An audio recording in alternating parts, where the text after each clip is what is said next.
अस्सलाम वालेकुम दोस्तों, जिवें तुहानूं पता कि चैट जीपीटी ने दुनिया 'ਚ तहलका ਮਚਾਤਾ ਸੀ।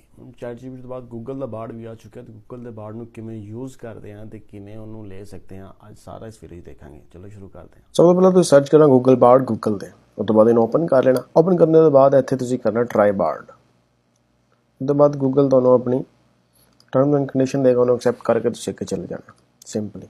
ਇਹ ਗੂਗਲ ਬਾੜ ਮੇਰੇ ਕੋਲ ਓਪਨ ਹੋ ਗਿਆ। ਪਰ ਸਪੋਜ਼ ਇਹਨੂੰ ਮੈਂ ਲਿਖਦਾ give me the setup how to create digital marketing agency। ਇਹ ਮੈਨੂੰ ਪੂਰਾ ਉਹਦਾ ਰੋਡ ਮੈਪ ਦੇ ਦੇਗਾ ਕਿ ਕਿਵੇਂ ਤੁਸੀਂ ਏਜੰਸੀ ਬਣਾ ਸਕਦੇ ਹੋ। ਆ ਦੇਖੋ ਪੂਰਾ ਰੋਡ ਮੈਪ ਦੇਤਾ। ਫਸਟ ਸਪੋਜ਼ ਮੈਂ ਇੱਕ ਹੋਰ ਕਮਾਂਡ ਦੇਣਾ give me 10 short ideas on Fiverr success key cracking।